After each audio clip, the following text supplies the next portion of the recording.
The Welder here. I got another video for y'all. Sorry it's been so long, but unlike most people on YouTube, I don't make a living on YouTube. I make a living in reality. So anyway, I found this really cool thing. I've been wanting to do it for a long time. It's a really neat trick. And I figured, you know, all you welders out there, especially the guys starting off, who you're looking for something special to set you aside and make you a little bit different than everyone else and give you some kind of specialty. So a really good specialty I found is something a lot of people call around looking for is a welder who can do aluminum and do it mobile. Alright? And I'm going to show you a really neat way to do it, probably with equipment you already have, and do it cheap and good. Alright?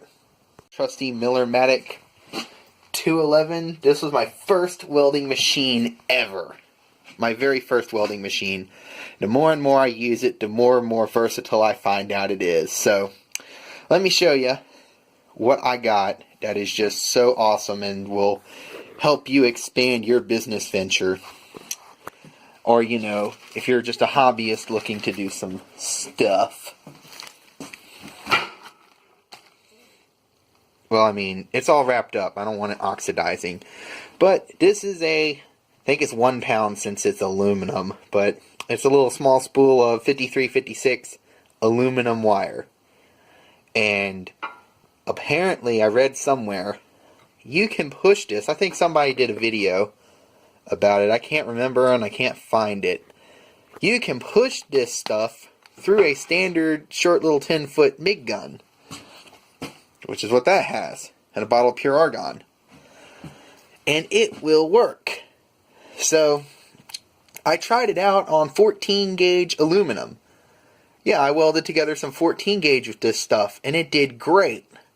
I had no burn throughs. It looked just absolutely fantastic. You know, y'all can go to my Instagram and y'all can see it. My Instagram, of course, you know, the Weldor. You go to my Instagram and you can see it, but I wanted to do this video about this wire because, you know, it's just absolutely fantastic, and I've been reading up on it, and this is really, it runs easy, and it's a good general repair wire, so I wanted to show y'all this little video here real quick. Take a MIG gun here, I ran it through, just like that, just like normal, just like you would normal steel. I'm going to run it through our gun here. Hold on, let me take out the take the tip off. There we go. Now we can run it through here. And what I'm going to do, because it is brittler than standard steel wire, but it's nowhere near as soft as 40 series. So gas off, just going to pull it through.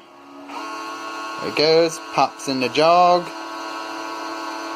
I can feel it in the gun. It's coming out here. I'm pushing it through. Just trying to keep the gun and liner and everything pretty much straight. And wire in there. Sorry I didn't get the whole thing, but my phone started complaining it was about to die. So you check this out. Look at this. Look how stiff that wire is. That's almost like, you know, standard, you know, MIG wire, standard steel MIG wire. I mean, that's amazing. And you can push it through that thing, and it works. So, I finally found a piece of aluminum that was weldable. Unfortunately, it just had that nice little sticker clear coating over it. It's a piece of shit scrap I got hanging out. Had that nice sticker clear coating over it, so it's a nice clean piece. We can get some real neat results with this thing. Try not to burn my phone up. Yay, that was fun. It just decided to take a dive off the table. Like normal. Shit's attacking me! It's okay. I'm not gonna hurt you anymore. Psych!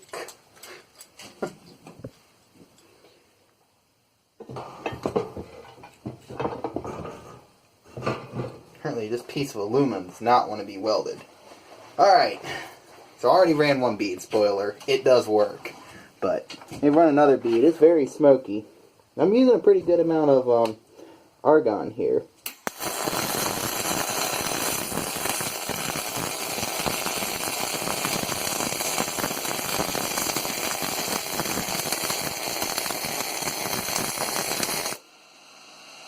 And there we go, there's one. That's just a stringer. Let me lay out a weave. Just a slight weave.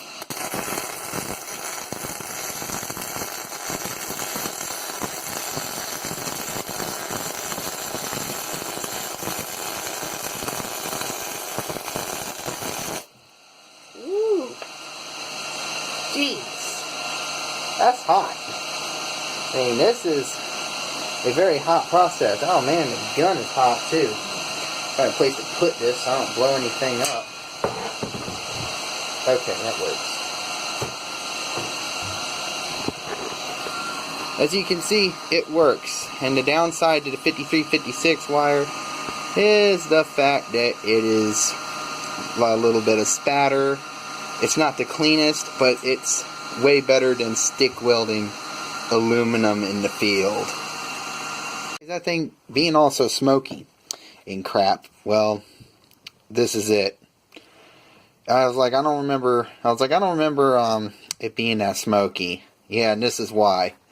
I forgot to take the sticker off the back. That heat is amazing. All the way down here I can feel that heat from the weld. Oh, you look at that first bead right there. Oh no, it's very cold. It was a stringer. You can't really see any bead form on it right now. It's all covered in soot from the weld right behind it. And you know, it's a stringer. It was very cold. We come over here, had a little bit of a cold start, but as the piece was heating up, this is the problem with aluminum, and this is why you need to preheat anything, except for this crap. I don't care about this crap. But, you know, it's why you need to preheat. And as you look at it, as it welds out, it's in there. And I had to stop because it was starting to get too hot. And that's the downside with the spool gun is you don't have a foot pedal to control your amperage and your heat input like you do with AC TIG. So it starts getting too hot. Guess what? You got to stop. It starts off real cold, cold as shit. And then you get to right there, it starts welding good. Then it gets too hot. So you can see it kind of, you can kind of see right there. The camera will focus. Kind of see how it cratered in right there. And that was even after coming back a little bit like that, trying to fill it in. So that's part of the downside to MIG welding aluminum. But you have big parts or a tank or something, you know, pretty big that'll sink the heat right out of it that you gotta repair. This is the way to go. You might be wondering, why would I need to be doing aluminum in the field? Well, let me tell you a story here. It wasn't that long ago. There we go. Alright, it wasn't that long ago. I was at my in-laws muffler shop. I was hanging out up there, and a guy shows up with a cement mixer, and he's like, hey, you know, I got a crack in the pressurized water tank behind the cab. They got a little pressurized water tank behind the cab there. You know, can you weld it up? Brother-in-law's like, hey, you know, you got your truck sitting here. How about I just have him pay you to, slap a 6011 on there, seal it up, nothing too hard. He was the guy who owned a cement truck, said the tank's under warranty. They got another one on order. All he needs is it just welded up as a little temporary fix. No problem. I know the typical procedure, grind the crack out and drill out the ends. I know that. But for this, he said he had another one coming in a week. You didn't have to do that. You could run a 6011 right over it, seal it up, be good. Well, unfortunately, I fire up my engine drive. Let me drop my camera real quick. I fire up my engine drive and slap a 6011 on there. I go to light up on that thing, and it's a gouging effect. It is shooting aluminum everywhere. It's like, and I'm like, did I forget how to weld? And so I do it again, and I should have figured out the first time it was aluminum.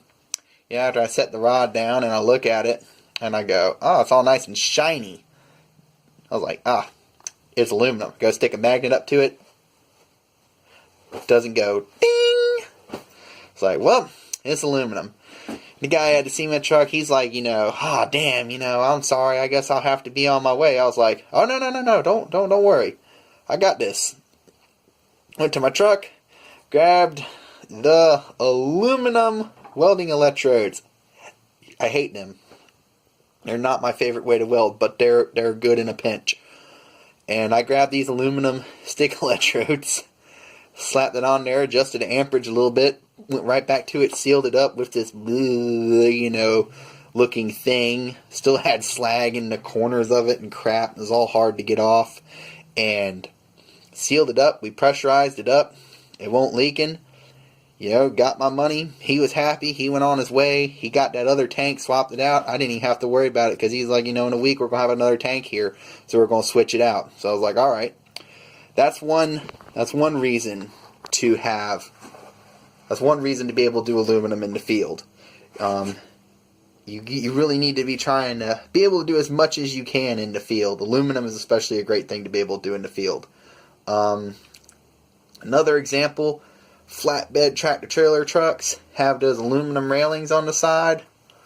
Those need to be welded from time to time. They get beat up, dinged up, and DOT loves a ticket, especially, up in Virginia. I'm in North Carolina. I'm about an hour away from the border.